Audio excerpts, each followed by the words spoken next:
जय हिंद। स्वागत है एक बार फिर से आपका। आज हम अगला चैप्टर लेंगे इंडियन हिस्ट्री में, जो कि है मराठा एम्पायर पर तीसरा आंग्ल मराठा युद्ध, यानी कि तृतीय आंग्ल मराठा युद्ध की हम बात करेंगे।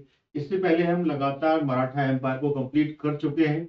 अगर आप सभी विद्यार्थी जो कि सिविल सर्विसेज की या फिर अन्य एग्जाम की तैयारी कर रहे हैं, मराठा एम्पायर आपने कंप्लीट नहीं किया है, तो लगातार वो सारे के सारे आप लेक्चर देख सकते हैं। अगर आप मेरे को फेसबुक पर देख रहे हैं तो फेसबुक पर आप पूरा कंप्लीट ये मराठा एम्पायर के सारे वीडियोस आपको मिल जाएंगे। अगर आप मेरे को यूट्यूब पर देख रहे हैं तो यूट्यूब पर भी आपको सारे मराठा एम्पायर के लेक्चर मिल जाएंगे, वहां से आप कंप्लीट कर सकते हैं, जिसमें कि मैंने मराठा एम्पायर के एक्सपेंस से लेके उनके डाउनफॉल तक कंप्लीट करा दिया है। कंप्लीट थ्योरी क्लासेस मिल जाएंगी आपको, यहाँ से कि आप पूरी स्टडी कर पाएंगे मराठा एम्पायर की। एक एक करके सारे पॉइंट्स मैंने वहां पर कंप्लीट कर दिए हैं। आज हम करने वाले हैं कंप्लीट तीसरा आंग्ल मराठा युद्ध, जो कि एक कंक्लूजन होगा मराठा एम्पायर के पतन का। मराठा एम्पायर पूरी तरीके से खत्म हो जाएगा और जो मराठा शक्ति है उसके खत्म होने के बाद में अंग्रेजों का वहां पर शासन हो जाएगा, वो हम यहाँ पर बात करने वाले हैं। तो शुरू करते हैं। आप सभी विद्यार्थी अगर फेसबुक पर देख रहे हैं तो फेसबुक को फॉलो कर लीजिए, और अगर आप मेरे को यूट्यूब पर देख रहे हैं तो यूट्यूब को आप सब्सक्राइब कर लीजिए ऑल नोटिफिकेशन के साथ में, जिससे कि आप वो सारे के सारे important lecture history, geography, political science, जो कि मैं लगातार अपने माध्यम से यहाँ पर ले रहा हूँ, वो सारे के सारे लेक्चर आपको यहाँ पर मिल जाएंगे। तो चलिए शुरू करते हैं आज हिस्ट्री का ये आखिरी मराठा एम्पायर का ये वीडियो, जिसमें कि मैं बात करने वाला हूँ तृतीय आंग्ल मराठा युद्ध। जैसे कि मैंने आपको पहले बता चुका हूँ कि मराठा और अंग्रेजों के बीच में टोटल 3 युद्ध हुए थे, और तीसरा जो युद्ध था वो पूरा का पूरा एक निर्णायक युद्ध था। प्रथम आंग्ल मराठा युद्ध, द्वितीय आंग्ल मराठा युद्ध और तृतीय आंग्ल मराठा युद्ध। अगर हम प्रथम आंग्ल मराठा युद्ध की बात करें तो वो हुआ था 1775 से लेकर 1782 के बीच में, जो कि सालवाई संधि पर समाप्त होता है। और उसके बाद में द्वितीय आंग्ल मराठा युद्ध की शुरुआत 1803 से लेकर 1805 के बीच में होती है, जिसमें भी संधि होती है, बसीन की संधि के तहत यहाँ पे होती है। उसके बाद में अन्य राजाओं के साथ में भी संधि करने के लिए मजबूर होना पड़ता है, जो कि उपराज्य होते हैं, जो कि 1805 में समाप्त होता है। ये तीसरा आंग्ल मराठा युद्ध है, जो कि 1817 से लेके 1819 के बीच में ये युद्ध आपको देखने को मिलेगा। और यहाँ पर इस युद्ध की जो जो प्रमुख पृष्ठभूमि थी वो क्या थी, वो हम यहाँ पर समझने वाले हैं। तो चलिए शुरू करते हैं, एक एक करके सारे पॉइंट यहाँ पर हम समझेंगे। मराठा एम्पायर का अगर हम बात करें, जिस समय तृतीय आंग्ल मराठा युद्ध हुआ था उस समय अंग्रेजों की तरफ से जो गवर्नर जनरल था वो था लॉर्ड हेस्टिंग। नाम नोट कर लीजिएगा, लॉर्ड हेस्टिंग के समय में ये तृतीय आंग्ल मराठा युद्ध होता है। लॉर्ड हेस्टिंग जो कि ब्रिटिश को एक प्रकार से सर्वोपरि बनाने के लिए, सर्वोपरि यानी कि सबसे ज्यादा ताकतवर बनाने के लिए, उसको थोपने के लिए यहाँ पर एक साम्राज्यवादी योजना उसने बनाई थी। ये इसकी पृष्ठभूमि है, जो कि तृतीय आंग्ल मराठा युद्ध की एक, मैं आपको यहाँ पर बेस बता रहा हूँ कि किस तरीके से लॉर्ड हेस्टिंग अपने माइंड में, अपने दिमाग में ये बात लेकर बैठा था कि मैं ब्रिटिश एम्पायर को यहाँ पर सबसे ज्यादा ताकतवर बनाऊंगा, और एक साम्राज्यवादी योजना के तहत यहाँ पर वो लाया गया था और आया था। कौन? Lord Hastings. ठीक है। 1813 1813 जब लॉर्ड हेस्टिंग था उस समय 1813 का चार्टर अधिनियम यहाँ पर आया था। 1813 के चार्टर अधिनियम में अगर बात की जाए तो यहाँ पर उस समय कुछ अमेंडमेंट किए गए थे, जिसमें कि अन्य यूरोपीय कंपनियों को भी भारत में लाया गया था। बिल्कुल डिटेल में समझाऊंगा, जिससे कि आपको एक बार में ही रटने वाला है। यानी कि 1813 के चार्टर अधिनियम में अब अन्य यूरोपीय कंपनी जो कि इंग्लैंड की कंपनी होंगी, उनको भी यहाँ पर न्योता दे दिया गया था, और उनके लिए भी यहाँ पर रास्ते खोल दिए गए थे। और यहाँ पर जो ईस्ट इंडिया कंपनी है उसके लिए यहाँ पर कुछ कंट्रोल कर दिया गया था, जिसमें कि चीन का व्यापार, चीन के व्यापार का जो एकाधिकार था वो पूरा समाप्त कर दिया गया था। और वहां पर सिर्फ चाय का व्यापार, सिर्फ चाय का व्यापार ही वो कर सकते थे, जिसमें कि अफीम का व्यापार भी था, उस पे भी यहाँ पर जो मोनोपोली थी वो यहाँ पर खत्म कर दी गई थी। तो एक प्रकार से देखा जाए तो भारत में ईस्ट इंडिया कंपनी के लिए जो व्यापार की जो व्यापकता थी वो खत्म हो गई थी, और अन्य यूरोपीय कंपनी, अन्य इंग्लैंड की जो कंपनी थी वो भी भारत में बिजनेस के लिए प्रवेश कर रही थी। तो इस कारण से लॉर्ड हेस्टिंग ने यहाँ पर अपनी कंपनी को सर्वोपरि बनाने के लिए यहाँ पे एक साम्राज्यवादी योजना रच डाली थी। तो साम्राज्यवादी योजना के तहत यहाँ पर 1813 के चार्टर अधिनियम के द्वारा यहाँ पर यह काम किया गया, यानी कि यहाँ पर 1813 का जो अधिनियम था उसमें जिस तरीके से यहाँ पर सिर्फ एक चीन में ही चाय का ही व्यापार था जो कि इनको मिला था, बाकी भारत में भी अन्य कंपनी यहाँ पर व्यापार करने आ गई थी। तो इस कारण से कंपनी को यहाँ पर अधिक से अधिक बाजार की आवश्यकता थी, अधिक से अधिक बिजनेस की आवश्यकता महसूस हुई। किसको? ईस्ट इंडिया कंपनी को। तो ये प्रमुख पॉइंट था। अगला पॉइंट यहाँ पर जो देखा जाए, जो तृतीय आंग्ल मराठा युद्ध का वो देखने को मिला, वो मिला पिंडारियों का दमन। पिंडारी जो कि मराठाओं के साथ में कंधे से कंधा मिलाकर युद्ध लड़ा करते थे, चाहे वो किसी भी क्षेत्र में हो। पिंडारी मतलब मराठा, मराठाओं के साथ में थे, यानी कि पिंडारी ऐसे थे जो कि कुछ जाति वर्ग के होते थे, जो कि जातियां और वर्ग से बने पिंडारी कहलाते थे, जो कि एक भाड़े के सैनिक के रूप में, यानी कि यहाँ पर किराए के सैनिक होते थे जिनको कि रेंटेड किया जाता था, यानी कि आप हमारे लिए यहाँ पर युद्ध लड़ो और हम आपको इसके लिए पेमेंट किया करेंगे, तो वो कहलाते थे पिंडारी। तो कई जातियों और कई वर्ग के लोग यहाँ पर मराठाओं के साथ में मिल गए थे और मिलकर यहाँ पर उनकी सेनाओं के साथ में युद्ध लड़ा करते थे, वो पिंडारी कहलाते थे। तो इस प्रकार से मराठा सेनाओं में ये पिंडारी जुड़े हुए थे। जब मराठा शासक कमजोर हुए, कब? जब तृतीय आंग्ल मराठा युद्ध हुआ, उस समय मराठा काफी ज्यादा कमजोर हो गए थे। उस समय यहाँ पर जो बाजीराव द्वितीय थी, उसने जिस तरीके से संधि की थी आर्थर वेलेजली के साथ में, उससे मराठा काफी ज्यादा कमजोर हो गए थे। और अन्य जो उनके उपराज्य थे, जैसे कि होलकर, सिंधिया, भोसले, ये भी बहुत ज्यादा कमजोर हो गए थे, क्योंकि इनको भी सहायक संधि करने को मजबूर होना पड़ा था, ये भी हार गए थे। तो इस प्रकार से यहाँ पर जब मराठा कमजोर हुए तो पिंडारियों को भी कमजोर होना तय था।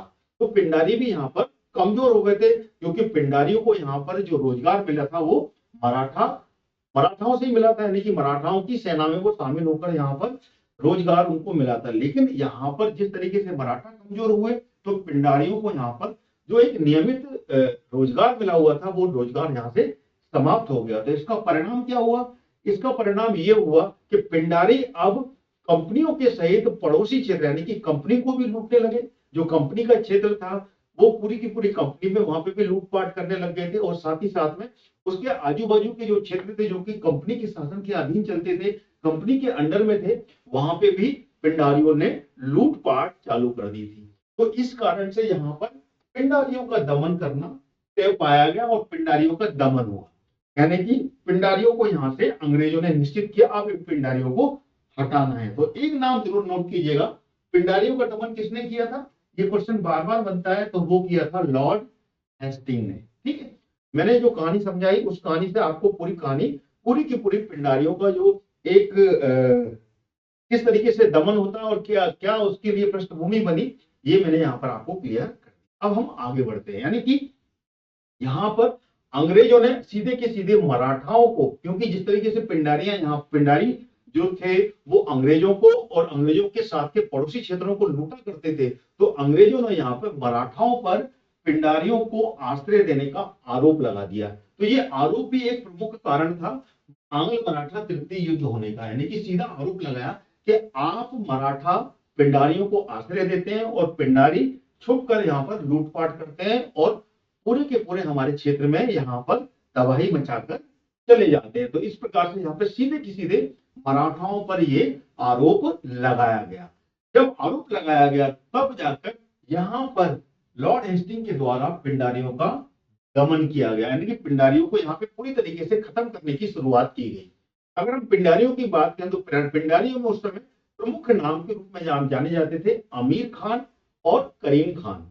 जैसे कि जैसे इनके साथ में इनको दमन करना चालू हुआ तो अमीर खान और करीम खान जैसे पिंडारी जो प्रमुख नेता थे, इन्होंने यहाँ पर आत्मसमर्पण कर दिया। ये हार गए थे और ये पकड़ा गए थे। तो इस प्रकार से इन्होंने क्या किया था? आत्मसमर्पण कर दिया था। नाम जरूर मैं लिखूंगा, यहाँ पे याद कर लीजिएगा, इसलिए कि आप मिस ना करें। कौन थे वो? इन दोनों के नाम में यहाँ पे लिखूंगा। क्या? अमीर खान दो पिंडारी है ना, इनका काम कभी कभी कभी एग्जाम में पूछ लिया जाता है, इसलिए मैं यहाँ पर नाम लिखा हूँ, आप याद कर लीजिएगा। आमिर खान और करीम खान। करीम खान ये दो पिंडारी नेता थे। इनको इनको क्या आत्मसमर्पण करने के लिए ये मजबूर हो गए थे, इन्होंने अपना आत्मसमर्पण कर दिया था और अपने आप को सरेंडर कर दिया था। लेकिन एक और नेता यहाँ पे प्रमुख था जो कि पिंडारियों का कहलाता था, जिसका नाम था चीटू खां। क्या नाम था? चीटू खां। चीटू खान। चीटू खान थे।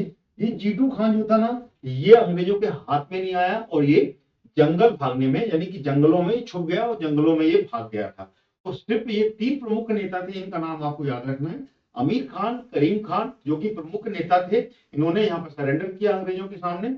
और चीटू खान जो था वो जंगल भाग गया था, वो अंग्रेजों के हाथ यहाँ पर नहीं लगा। अब हम आगे चलते हैं यहाँ पर। तो यहाँ पर हम बात करें तो यहाँ पर अब पीछे आगे जाके लौटे तो यहाँ पे अपन बसीन की संधि की बात करें। तो बसीन की संधि में जो जैसा कि वर्णित किया गया था, पेशवा बाजीराव ने जिस तरीके से संधि के रूप में वर्णित किया गया कि अन्य मराठाओं की भावना इससे, जैसे जिस तरीके से मराठाओं ने एक साथ लड़के यहाँ पर मराठाओं को एक संघ में बांधने की कोशिश की, लेकिन जो मराठा के जो उपराज्य थे वो यहाँ पर पूरी तरीके से कामयाब नहीं हो पाए थे। और उस कारण से जितने भी मराठा नेता थे उनकी भावनाओं को काफी ज्यादा चोट पहुंची थी। किससे?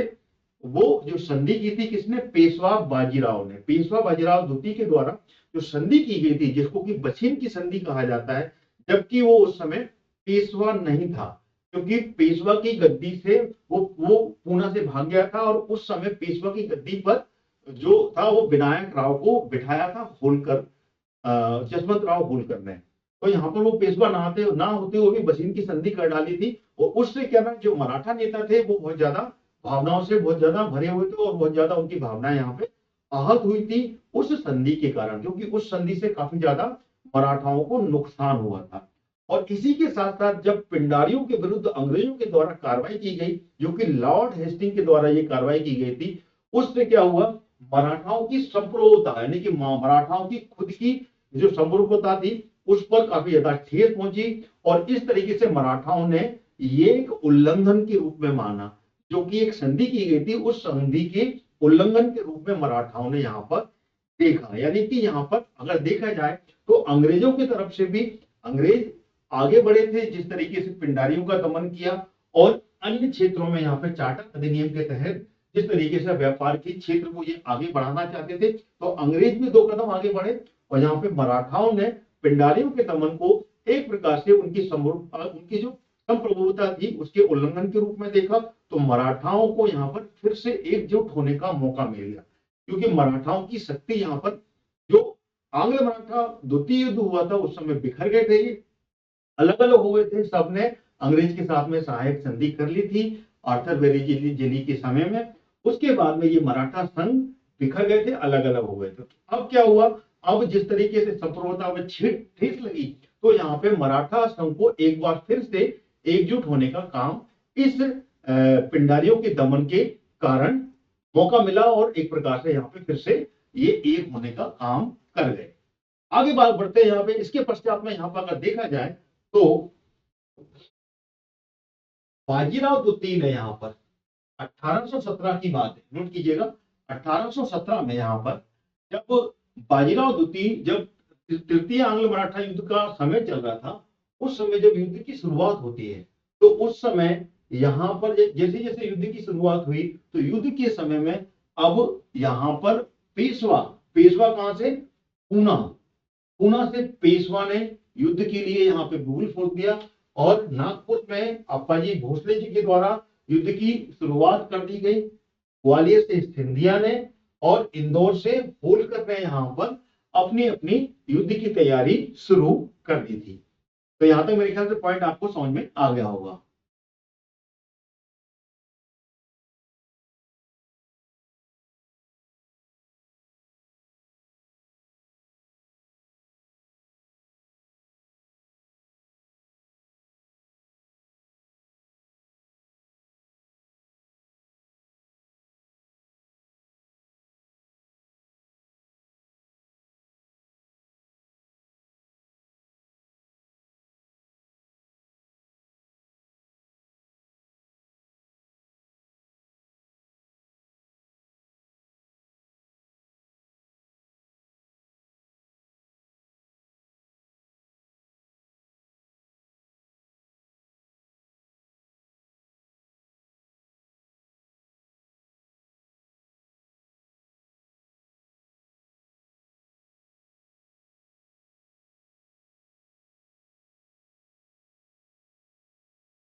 बाजीराव द्वितीय के द्वारा यहाँ पर आंग्ल मराठा युद्ध की जैसे शुरुआत हुई, तो अंग्रेजों के खिलाफ जिस तरीके से शुरुआत हुई, तो उसके बाद में जब युद्ध हुआ तो युद्ध में क्या परिणाम हुए, पेशवा के द्वारा यहाँ पर जैसे युद्ध हुआ तो ये घेर लिए गए, और यहाँ पर ये पूरी की पूरी जो मराठा संघ था फिर से हार गया, और यहाँ पर पेशवा को खिड़की में यहाँ पे हार मिली, भोसले चितला वर्डी में हार गए थे, होलकर को महतपुर में हरा दिया गया था, और हारने के बाद में यहाँ पर ये पूरे के पूरे जो मराठा संघ था, ये मराठा संघ हारने के बाद में यहाँ पे संधि के लिए मजबूर हो गया।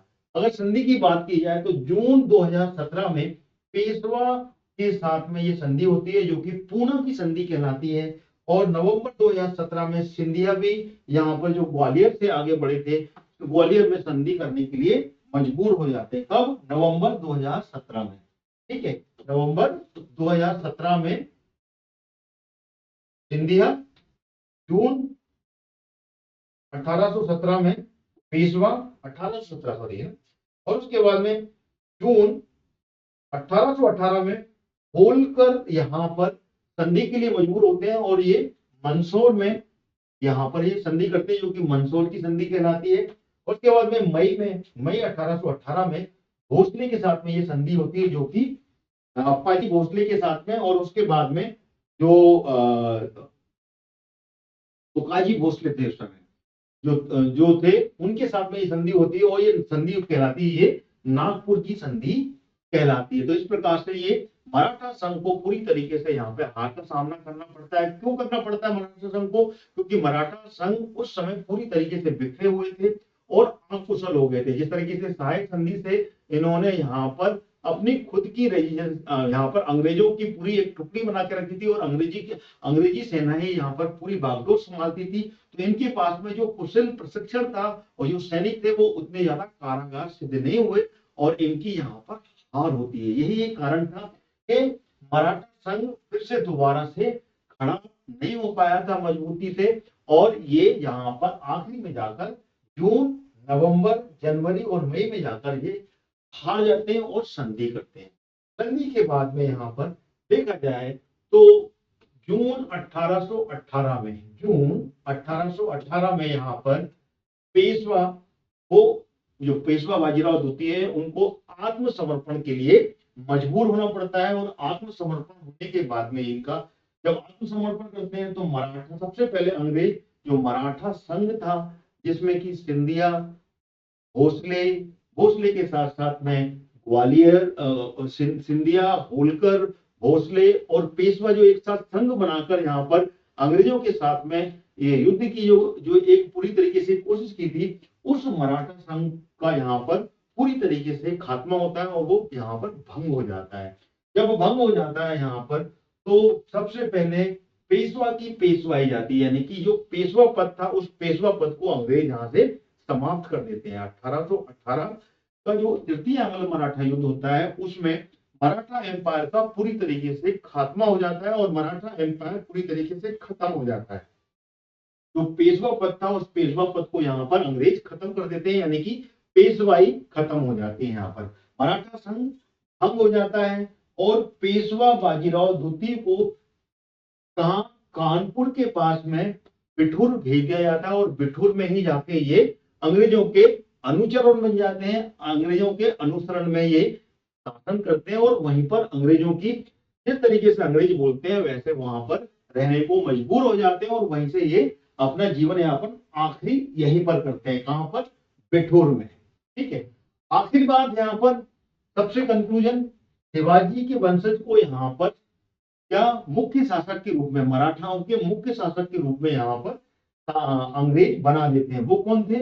वो था प्रताप सिंह। शिवाजी के वंशज में प्रताप सिंह को सतारा, जो कि एक छोटी सी जगह थी, एक छोटा सा, जो कि पहले से ही मराठाओं शासक का एक क्षेत्र था, वहां पर मराठा शासक के रूप में यहाँ इनको बिठा दिया जाता है। किसको? प्रताप सिंह को बिठा दिया जाता है। तो ये था पूरा तृतीय आंग्ल मराठा युद्ध का कंक्लूजन, जो कि मैंने आपको बताया। और यहाँ पर मराठा एम्पायर का पतन होता है, मराठा एम्पायर पूरी तरीके से खत्म हो जाता है, अंग्रेजों के अधीन पूरा मराठा एम्पायर चला जाता है। ठीक, तो आई होप आपको मराठा जो एम्पायर था वो पूरा कंप्लीट समझ में आ गया होगा, जिसमें कि मैंने पूरा मराठा एम्पायर शुरू से लेके आखिरी तक कंप्लीट करा दिया है। अब हम इसके आगे का जो ब्रिटिश एक्सपेंशन का जो पार्ट है उसको हम आगे बढ़ाएंगे हिस्ट्री में। तो इस क्लास को मैं यही खत्म करता हूं। अगर आपको क्लास पसंद आती है तो लगातार आप क्लास को शेयर करते रहिए, और साथ ही साथ में क्लास को लाइक और इस चैनल के माध्यम से, जो आप फेसबुक पे देख रहे हैं तो उसको फॉलो कर लीजिए, अगर आप यूट्यूब पे देख रहे हैं तो चैनल को सब्सक्राइब जरूर कर लीजिएगा। Thank you so much watching this video till and.